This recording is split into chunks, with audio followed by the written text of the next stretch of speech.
Hello everyone, this is Charulata, Assistant Professor, Department of Computer Application. We are going to start our journey by learning about classes in this lecture. So I'm going to introduce you to the basic of classes and to show the you real world examples of classes and why we need them. Then I am talking about what is an object and how it is different from a class, and finally we talk about static members. So first of all we see about the what is a class. A class is simply a building block of software application. So, in the real world, an application consists of multiple classes, each responsible for particular behavior in the application and overall all this overall. So, all these classes together, we will provide the behavior accepted from the application. Let's take a look at the real world example.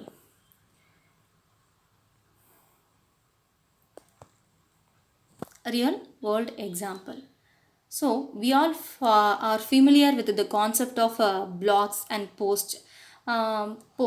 So say now we would like to implement a web application as a block engine with a typical layered architecture or software application consists of at least three layers presentation.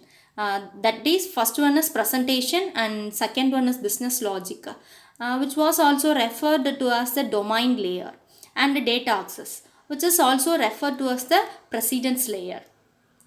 In each of these layers, so we can have a classes, each responsible for something particular,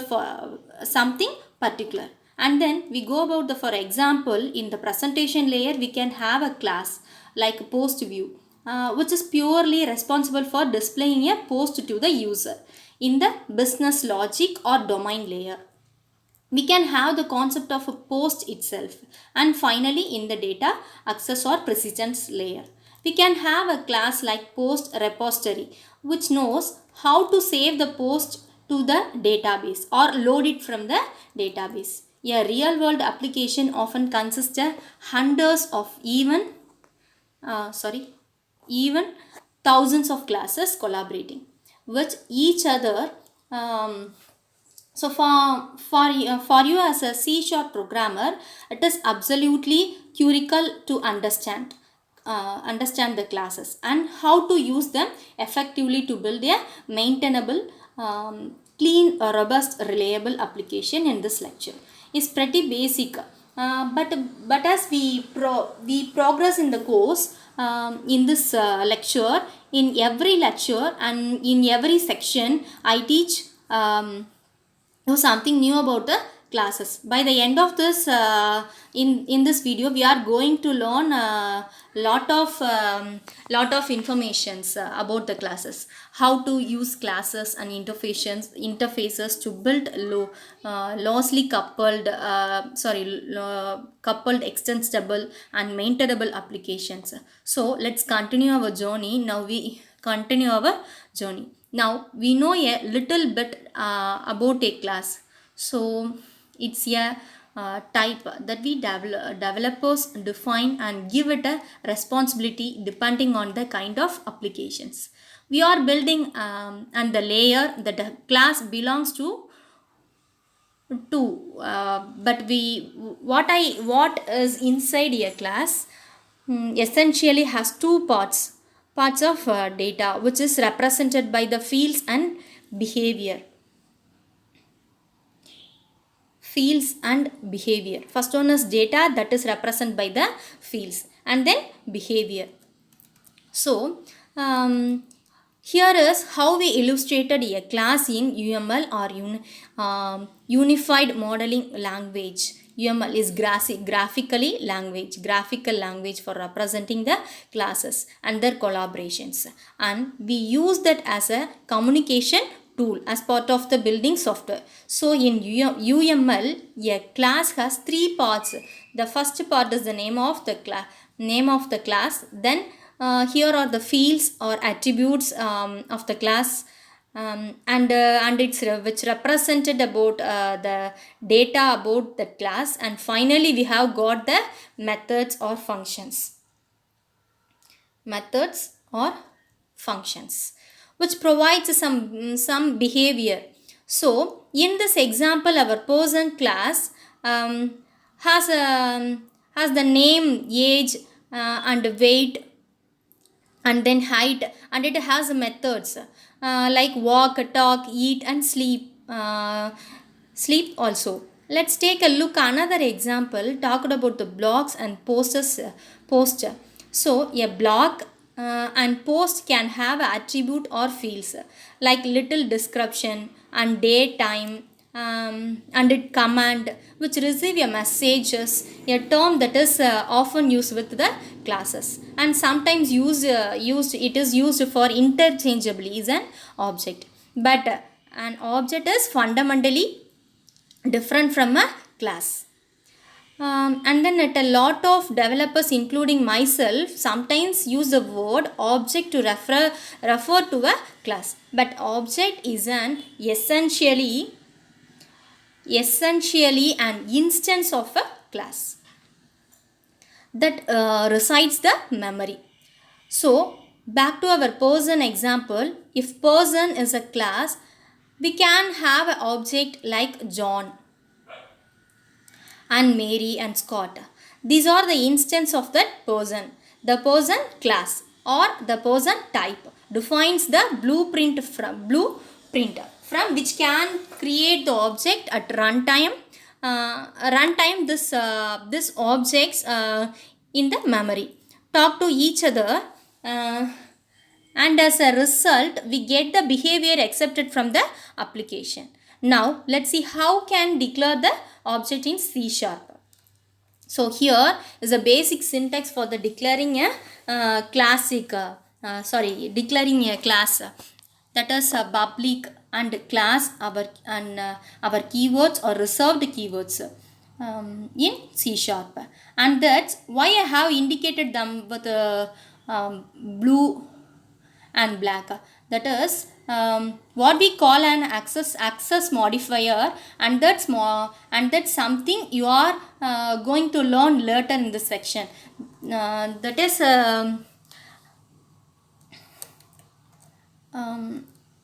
is it's a access specifier. So I only differentiate between the colors, and then an identifier like person in terms of some naming convention and C sharp. We use a Pascal case to the name our classes. What is a Pascal case? In a Pascal case, the first letter of every word should be a uppercase. We also have a camel case in which the first letter of the first word should be a lowercase, but the first letter of every word after that should be a uppercase in still sharp. We use the camel case when the naming parameters of methods, as you will see later in this section. So back to the declaration of our class. The class can have a fields and methods which refer to as the members of that class. It put members inside this curly braces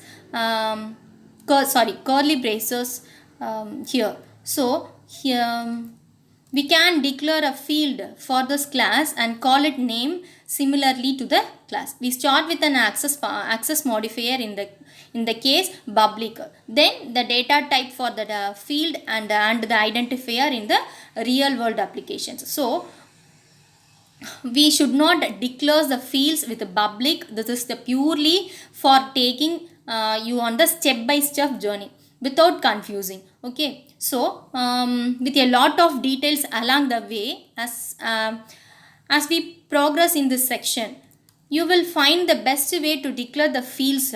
Okay, now we see how we can declare the method in this class very similarly. So we start with an access modifier, and here is the signature of that method. So a method can have a return type. In this case void means it does not return any value. Then it has an identifier, and here in brackets we can put any parameters that that method may need inside. So we have the code, and here we can access any of the members of that class. So in this example I simply using the console tab right line to display the name of the person on console.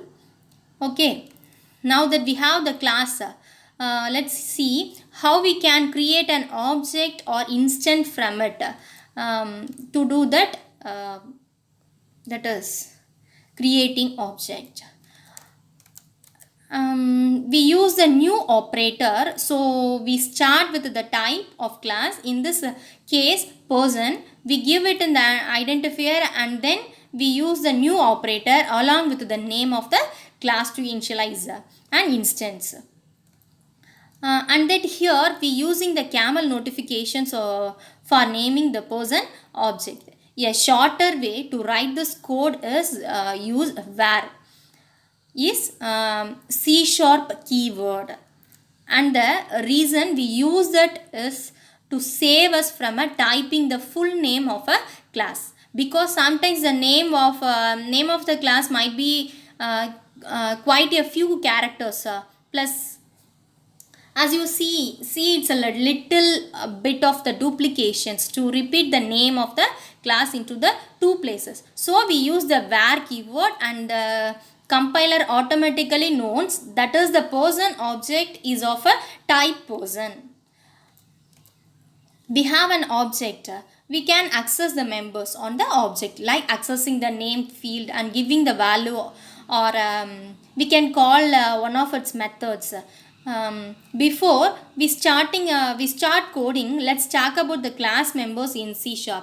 We have the two types of class members. We have instance members and steady members, and instant members is accessible from an object. You have already seen that before we create a person object and then call the introduce method on the object. But we also have the static members, and a static members is accessible from a class, not an object.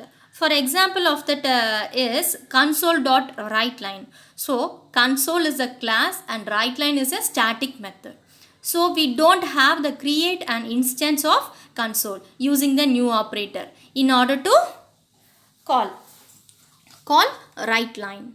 Now you may wonder, why do we use the static members? Basically we use them to represent the concepts that are singleton. That means we should have only one instance of that concept in memory. Think of the concept of the current date and then time. We should have only one place in the memory. Where we know the current date time, it does not make sense to have the different objects. It's telling us that current date time is different value on a different value. And then another example is console, the writeLine.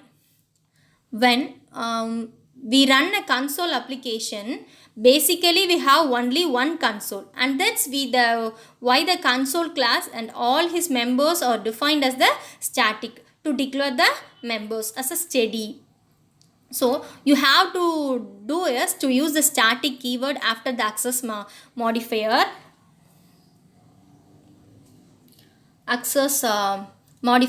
You can use a static on any members of class. Okay, that is let's open up the Visual Studio and do some coding. Okay, here I have some codings, that is console applications. We are going to do all the coding for this video, so we are not going get into the complexity of Windows applications or web applications or mobile apps. We just want to learn about the classes, interfaces and object oriented programming. What you learn here, that is very important one. You can also apply in any kind of applications we are going the built. Okay, now let's start creating our first class. So we create a class by public class. Let's give it a name like person, and then let's define a field for its public string name. Again for now we going to use public until we get to lecture about the access modifier. I already told that the public is a access modifier. Then we are going to learn a better way to define the fields, and let's create a method called introduce. I want this method to take a parameter and that the name of the other person. That is, the person is going to introduce himself to himself. So let's say introduced to, and here we use the console class right line. And then method is hi 0. I am 1 basic. I am 1. Basically, what we have here is what we call a format string. So it is like a template, and here are parameters that we will fill by the some values. So I want the first parameter to filled by the value of 2 arguments, and the second one is going to be the name field stored in the class. Now that we have this class, let's create an object from it. So we go to the main method. We can either go person or person equals new person, or a shorter way is to use bar. So with the var, well, let the compiler figure out. So what is the type of this person object? Well, compilers known it's assigned to the new person object here. So when you over your mouse over where you see the tool tip say person, we can assign this person named person, that name equals John, and then we can call the introduce method and pass another name as an argument. Say introduce yourself to mask. Now if you run this application, you see, hi Moss, I am John. Now let's take this to the next level. Let's say we would like to create a personal object from a string.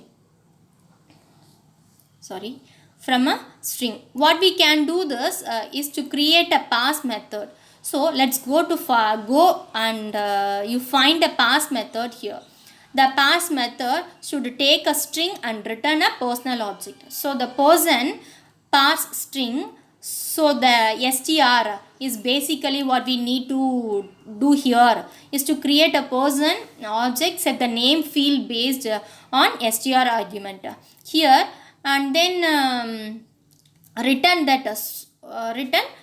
So personal equals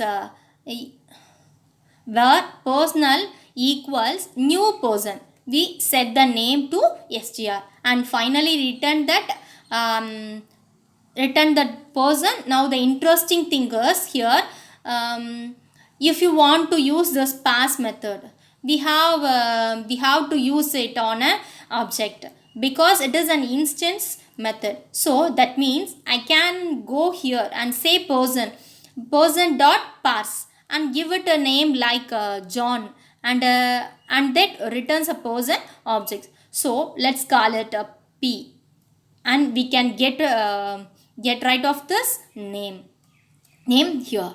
For now see it's a little bit worried. We have to create a person object first, and then call the parse method to return a person object. It's just does not make sense. That's where we use a static modifier, so we can declare this pass method as a static, and this way we don't have the create person object in order to pass a string. So we can simply change this, go to use the person class. we pass that string, and now we have a person object. And finally we can call the introduce method on it. Let's run the application. We get the same result. So that's use a case for using the static member. A static member is only accessible from the class and not an objects. That's pretty much it for very for this lecture. Yeah, in the next lecture we are going to learn some new things of the C sharp. I hope you enjoy these lectures, and thank you for watching.